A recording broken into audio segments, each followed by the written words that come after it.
Hi friends, कैसे हैं आप लोग। मेरा नाम Hariom Gupta. Welcome to HG all information. तो आई होप आप लोग अच्छे होंगे। बाकी फ्रेंड्स, आज की वीडियो हम लोग देखने वाले हैं 25 question pharmacy law and ethics से। ठीक है, इससे पहले फ्रेंड्स मैंने फार्मास्यूटिक्स के भी 2 वीडियो अपलोड कर दिए हैं, तो आई होप आपने देख भी लिए होंगे। बाकी इसका भी पार्ट 1 अपलोड हो चुका है, यह पार्ट 2 है। ठीक है, पार्ट 1 में 1 से लेकर 25 तक क्वेश्चन हमने देखे हैं और यहाँ 26 से लेके अब इसके बाद वाले सभी नेक्स्ट क्वेश्चन हम देखेंगे। ठीक है, 50 तक। चलिए शुरू करते हैं। तो क्वेश्चन नंबर 26 से। तो क्वेश्चन बहुत ही ईजी है फ्रेंड्स, आप लोग ध्यान से बस समझते रहिएगा। एक ही बार में आपको वीडियो दोबारा देखने की जरूरत नहीं पड़ेगी। बाकी पीडीएफ आपको टेलीग्राम में मिल जाएगा। ठीक है, तो क्वेश्चन नंबर 26 है, university grants commission established under section UCG act 1956 of. तो बता यहाँ का रहा है यूसीजी अधिनियम 1956 की धारा के तहत विश्वविद्यालय अनुदान की स्थापना गई। कौन सी धारा के तहत अनुदान का आयोग स्थापना की गई थी। तो इसका सही आंसर है फ्रेंड्स ऑप्शन नंबर बी। क्या हो जाएगा? Option number B, section 4। ठीक है, इसी धारा के बाद यूसीजी को यहाँ पे स्टेब्लिश किया गया था। और क्वेश्चन नंबर 27 है, pharmacy act 1948 provides for the constituent of central council under by central government. यहाँ पे कह रहा है फार्मेसी अधिनियम 1948 में केंद्रीय सरकार द्वारा केंद्रीय परिषद के गठन का प्रावधान है। तो कौन से सेक्शन में इसका प्रावधान परिषद में है? तो इसका सही आंसर है option number C, section 3 of chapter 1 में। ठीक है, जो कि 1948 में प्रोवाइड किया गया था। और नेक्स्ट है क्वेश्चन नंबर 28 है, the function of pharmacy council of India. भारतीय फार्मेसी परिषद का कार्य। तो यहाँ पे भारतीय फार्मेसी परिषद का कार्य बताना है। तो इसका सही आंसर है option number D, all of above. ठीक है, सभी हैं। पहला क्या है? To prescriber minimum standard of education, और दूसरा है to regulate minimum educational standard, और तीसरा क्या है?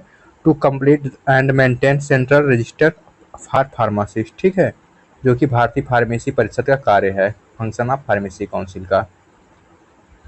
और नेक्स्ट है क्वेश्चन नंबर 29 है, qualification in pharmacy granted outside India can be recognized by. तो भारत के बाहर दी गई फार्मेसी में योग्यता को मान्यता दी जा सकती है। तो मतलब कौन सी अप्रूवल है जो आपको इंडिया के बाहर अदर कंट्री में आपको योग्यता दी जाती है, मान्यता प्राप्त मिलती है। तो इसका सही आंसर है फ्रेंड्स ऑप्शन नंबर ए। क्या हो जाएगा? PCI, pharmacy council of India. अगर आपका यहाँ पे रजिस्ट्रेशन हो जाता है तो आप किसी भी कंट्री में जाते हो तो वहाँ पे भी आप फार्मासिस्ट कहलाओगे। ठीक है, बाकी वहाँ के अदर एग्जाम होते हैं अगर आप वहाँ पे वर्क के कारण जा रहे हो काम करने के लिए। तो क्वेश्चन नंबर 30 है, pharmacy acts extend to the role of India expected the state. तो फार्मेसी अधिनियम भारत राज्य को छोड़कर अन्य सभी राज्यों की भूमिका तक विस्तारित है। जो फार्मेसी अधिनियम है भारत के में राज्य को छोड़, कौन से राज्य में छोड़ के सभी राज्यों में भूमिका का विस्तारण है। तो इसका सही आंसर है friends option number C, Jammu Kashmir. ठीक है, तो इस राज्य में थोड़ा सा छोड़ के बाकी सब में लागू है। ठीक है, जम्मू कश्मीर ध्यान रखिएगा, आने वाले समय में भी इंक्लूड हो ही जाएगा। क्वेश्चन नंबर 31 है, how was the first chemist in India. Bharat के पहले रसायन शास्त्री कौन थे। तो इसका सही आंसर फ्रेंड्स ऑप्शन नंबर 1। ठीक है, बैथगेट। इन्होंने, जो कि पहले रसायन शास्त्री थे, इन्होंने पहला केमिस्ट अपना ओपन किया था 1811 में कोलकाता शहर में। ठीक है, यहाँ पे आपको याद रखिएगा 1811 में। ठीक है, बाकी नेक्स्ट पे चलते हैं। क्वेश्चन नंबर 32 है, when did the pharmacy act 1948 come into force. Pharmacy अधिनियम 1948 कब लागू हुआ था। तो ये क्वेश्चन बहुत इंपॉर्टेंट लग रहा है फ्रेंड्स, क्योंकि कई बार यहाँ पे देखा गया है इससे क्वेश्चन बन रहे हैं। बाकी इसका सही आंसर हो जाएगा option number B.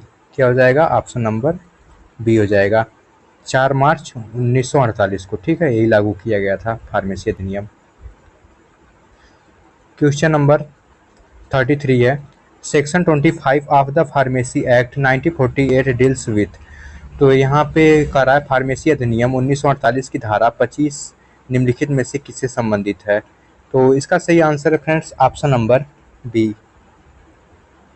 Term of office and casual vacancies. ठीक है, वैक्सीनेसिस से संबंधित है। क्वेश्चन नंबर 34 है, pharmacy council of India PCI is recognized reconstituted. तो pharmacy council of India PCI का पुनर्गठन किया गया, तो कब किया गया था, कितने साल के लिए? तो इसका सही आंसर है option number C, every 5 year के लिए, ठीक है, जो कि पुनर्गठन किया गया है या किया जाता भी है। और क्वेश्चन नंबर 35 है, section 10 of pharmacy act deals with. तो फार्मेसी अधिनियम की धारा 10 निम्नलिखित में से किससे संबंधित है? तो इसका सही आंसर है option number B, education regulation से, ठीक है, किससे संबंधित है? एजुकेशन रेगुलेशन से। क्वेश्चन नंबर 36 है, total nominated member in state pharmacy council includes. राज्य फार्मेसी परिषद में कुल मनोनीत सदस्य शामिल है, तो कितने मेंबर वहाँ पे सदस्य हैं? तो इसका सही आंसर फ्रेंड्स ऑप्शन नंबर ए, 5 मेंबर, ठीक है। तो यहाँ पे आप लोग ध्यान रखिएगा, ए स्टेट के लिए है। क्वेश्चन नंबर 37 है, first registered is published by. प्रथम रजिस्टर्ड किसके द्वारा प्रकाशित किया जाता है? तो इसका सही आंसर है ऑप्शन नंबर ए, स्टेट गवर्नमेंट के द्वारा, ठीक है। क्वेश्चन नंबर 38 है, total number of elected members in PCI is. तो पीसीआई में निर्वाचित सदस्यों की कुल संख्या, तो जो PCI pharmacy council of India, उसमें टोटल कितने सदस्य हैं? तो इसका सही आंसर है ऑप्शन नंबर सी, टोटल 8, ठीक है। कितने हैं? टोटल 8। अगर स्टेट लेवल पे होता तो वहाँ पे 5 मेंबर हो जाएंगे। और क्वेश्चन नंबर 39 है, the education regulation ER is published in official gazette by. शिक्षा विनिमय ईआर आधिकारिक राजपत्र में प्रकाशित किया जाता है, तो कहाँ पे किया जाता है? तो इसका सही आंसर है option number B, central government के पास, ठीक है, सेंट्रल गवर्नमेंट। और नेक्स्ट है क्वेश्चन नंबर 40 है, the penalty for facility claiming to be a registered pharmacist is. तो यहाँ पे अगर कोई फार्मासिस्ट हो, झूठा दावा करने का मतलब बोल रहा है, मतलब डिग्री वगैरह नहीं उसके पास, फिर भी वो फार्मासिस्ट बन रहा है, तो उसके लिए कितना जुर्माना वगैरह है, यही बताना है। तो इसका सही आंसर है फ्रेंड्स ऑप्शन नंबर सी हो जाएगा, ठीक है। एक मिनट, 500 रुपये of the first convection rupees और 1000 रुपये एंड 6 मंथ के लिए वह सेकेंड कन्वेंशन में आ सकता है, ठीक है, यहाँ के आप उसको कस्टडी में रखा जा सकता है। और क्वेश्चन नंबर 41 है, the penalty of dispensing by an unregistered person is. तो अपंजीकृत व्यक्ति द्वारा दवा देने पर जुर्माना। तो अपंजीकृत व्यक्ति या वही रजिस्टर्ड फार्मासिस्ट नहीं, उसको अगर वह दवा दे रहा है तो उसके लिए क्या जुर्माना है? तो इसका सही answer friends option number B, वही 1000 की पेनाल्टी और 6 मंथ के लिए कस्टडी में ले सकते हैं। क्वेश्चन नंबर 42 है, course of study in covered in which section of the pharmacy act. अध्ययन का पाठ्यक्रम फार्मेसी अधिनियम की किस धारा में शामिल है? तो इसका सही आंसर है ऑप्शन नंबर बी, सेक्शन 9 की धारा में, ठीक है, शामिल है। क्वेश्चन नंबर 43 है, the current president of PCI is. तो इस टाइम पे जो करेंट प्रेसिडेंट है पीसीआई के कौन है? तो इनका नाम है friends option number C, Montu Kumar Patel, ठीक है, जो कि हमारे कॉलेज पे भी आए थे। क्वेश्चन नंबर 44 है, the approval of course study and examination include which section of pharmacy act.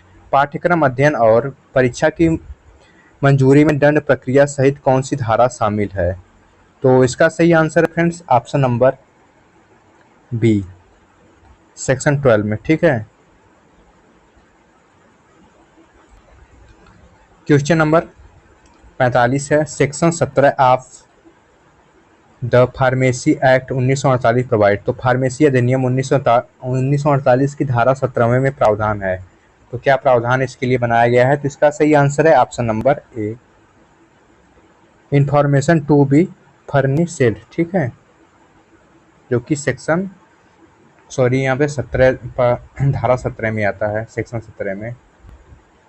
और क्वेश्चन नंबर 46 है, द फार्मेसी एक्ट कॉन्स्टिट्यूएंट इन। तो फार्मेसी अधिनियम 1951 का गठन किया गया। तो जो अधिनियम है 1951 का गठन कब किया गया था? तो इसका सही आंसर है ऑप्शन नंबर डी, 1948 में। ठीक है, बाकी 1948 कब लागू किया गया फ्रेंड्स, अभी ऊपर हम लोग पढ़े हैं, आप लोग कमेंट में बताइएगा। चलिए नेक्स्ट पेज देखते हैं। क्वेश्चन नंबर 47 है, when did the pharmacy act 1948 come into force. Pharmacy अधिनियम 1948 कब लागू हुआ? तो अभी ऊपर हमने देखा, बाकी इसका सही आंसर हो जाएगा ऑप्शन नंबर बी। ठीक है, कभी कभी क्वेश्चन मैच कर देता है, बट कभी कभी, हमेशा नहीं है। क्वेश्चन नंबर 48 है, विच section of pharmacy act 1948 deals with inter state arrangement. तो फार्मेसी अधिनियम 1948 की कौन सी धारा अंतरराज्यीय समझौतों से संबंधित है? तो इसका सही आंसर है friends option number D,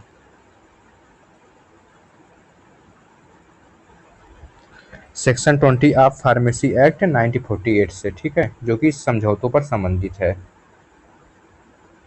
question number 49 है, विच section of pharmacy act 1948 deals with infections यहाँ पे बताना है। तो फार्मेसी अधिनियम 1948 की कौन सी धारा निरीक्षण में संबंधित है?